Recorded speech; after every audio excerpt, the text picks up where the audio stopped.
Good morning, Philippines, or afternoon, Canada, or night.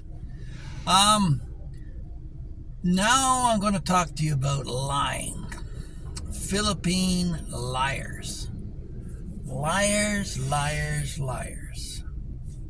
Not really. When you talk about the truth in Asia, there's a whole different paradigm. I was married to a Chinese girl before, and so I was previously familiar with the importance of keeping face in Asia.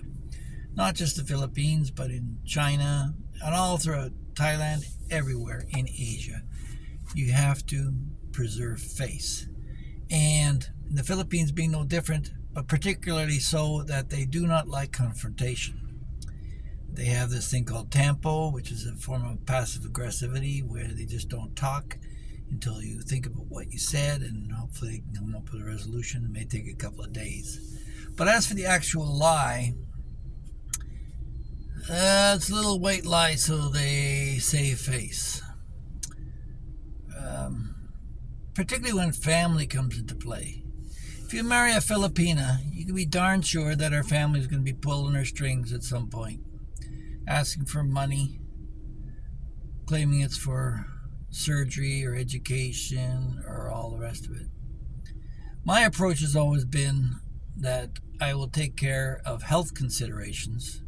So if somebody has an accident or finds himself in a hospital, I'm happy to bail them out and deal with that. Or if there's a natural disaster, like when Typhoon Haiyan hit the Philippines, it destroyed the family home, so I helped pay for the reconstruction of that.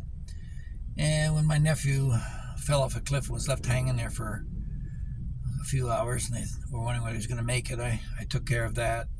Anyway, I won't go on about it, but the point is, when it's a matter of emergency or health or real, my approach has always been pay directly. Don't be buying their love by giving them cash, but do it through good deeds. And also be aware of the pitfalls of being generous. There's a fellow over in Dumaguete, big heart on him, Goldfinger, who's buying helmets for kids on motorcycles. And I encourage you all to support Goldfinger's drive to protect children. But of course, you pick up the helmet, the father gets hold of it, and he don't really care about his kids. He might just sell that helmet to buy himself some red horse. So you always got that risk as well. But when there's a service involved, like a hospital or some works that need to be done to reconstruct, you can pay those funds directly. Because your Filipina is going to be, let's just say, imaginative with her truth. She may say one sister needs it when another sister, completely different, doesn't needs it, but she won't dare mention the other sister because of past experience and wants to hide that from you, but still support the family. So the key element here is when you do lend money in the Philippines, you don't. Borrow means give. There can be no expectation of repayment. That's not to say that you don't drive for accountability and try to get them to repay their bills. But you don't want to be at a point where you're lending your last dollar out to help somebody else and it puts you at risk. So you should always have some funds set aside for that kind of thing. Now, lying. She's always going to try and protect your feelings and the feelings of her family, and is going to feel stuck in the middle. If you put the squeeze on her, the anxiety levels are going to go through the roof, and you're going to go right into tempo mode, and she's not going to want to talk to you for a couple of days until you think about what the real situation is. Sometimes you have to ask additional questions to find out what the real situation is.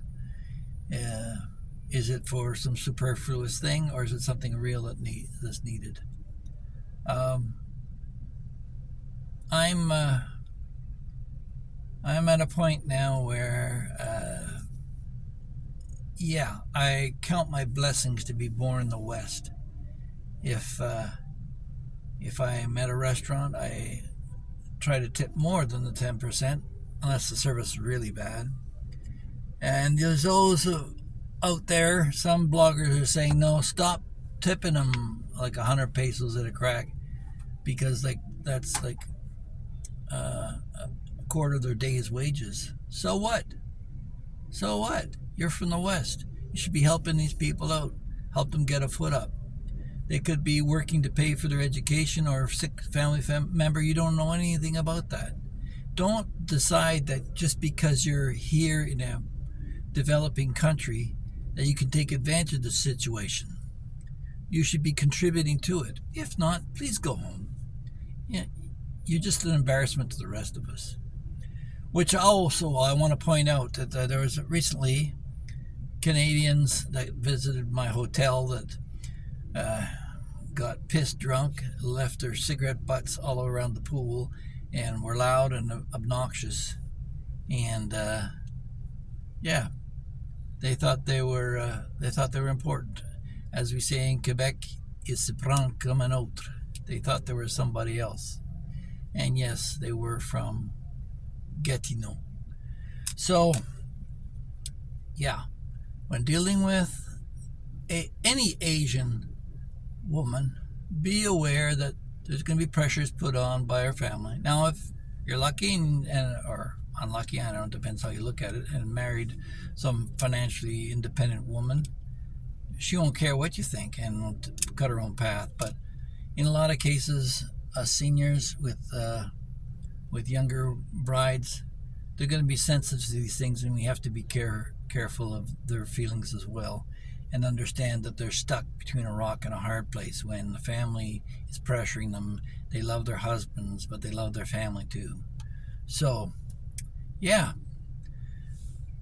a lie isn't always a lie. Remember that.